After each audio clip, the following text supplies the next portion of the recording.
Hello, Professor. This is Vince with my final self assessment and reflection for Speech 219. I would first like to state that I am grateful for all the information that you provided to enhance my abilities at speaking. I would also like to thank you for your patience during these times.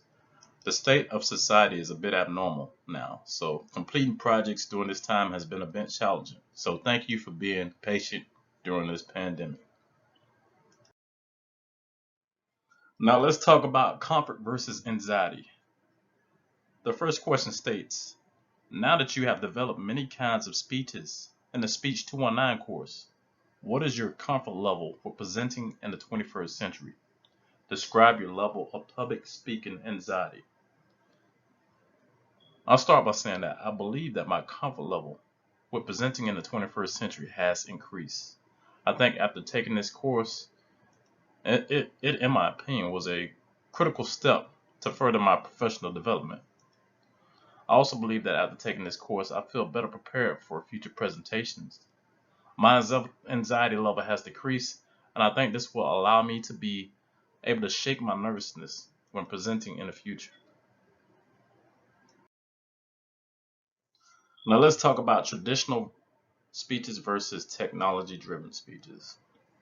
The second question states, do you prefer public speaking in more traditional in person environments, or do you enjoy the technology driven presentations of the 21st century?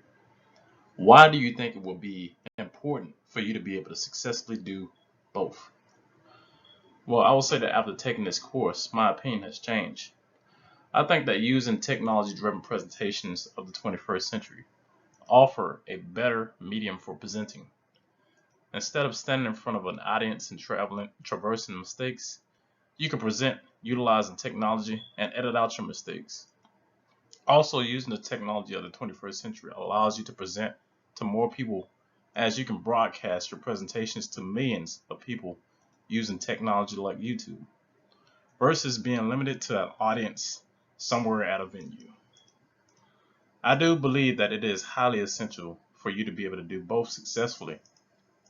Some presentations need to be presented in front of an audience. For instance, I'm in the military, so it is vital to be able to capture what's going on in the battlefield. I would also need to present this information everyone everyone in the room so they have a common perception of what's going on with the war we are fighting.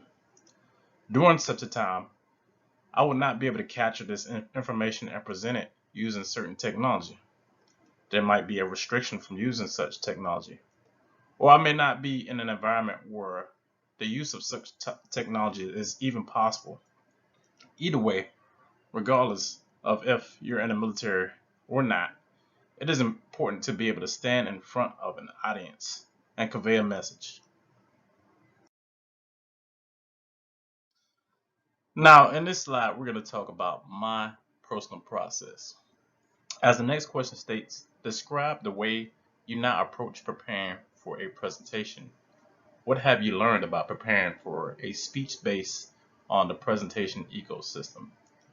So me personally, I still utilize the plan, prepare, execute, and assess model for presenting from the Army.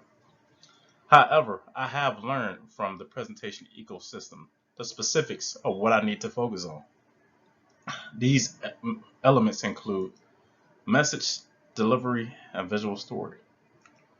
According to the text, presenters often focus too much on the message and not enough on delivery and visual story. Due to these factors, presentations often lack visual appeal and have pointless animations. Focusing on these other components of preparing for a presentation will help me to better capture my audience in the future. Now let's talk about my thoughts on the three elements of the presentation ecosystem. As the next question states, discuss your thoughts on the three elements of the presentation ecosystem. Which piece are you most comfortable with? Which piece or pieces will you need additional practice on in the future?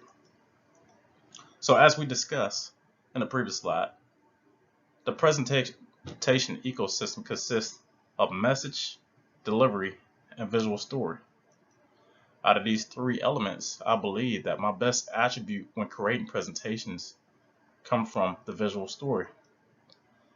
I will always develop my slides and add pictures that I feel captivate the audience. It takes me a little bit more time to establish the message or compose an excellent delivery.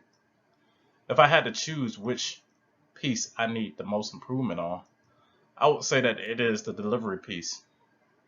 Even when I am prepared, I often mumble my words, and I'm usually dreading my shortcomings in the end. So this is why I believe that the delivery piece is the thing that I need to focus on the most.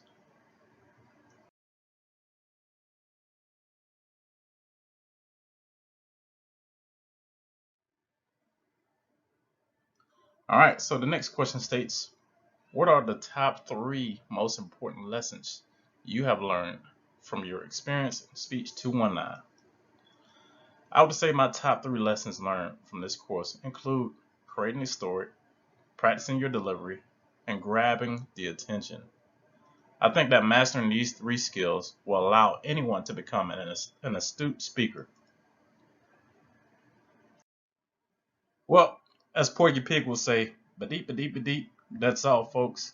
Thank you for tuning in, Professor. I really enjoyed this course, and you have a blessed day. Peace.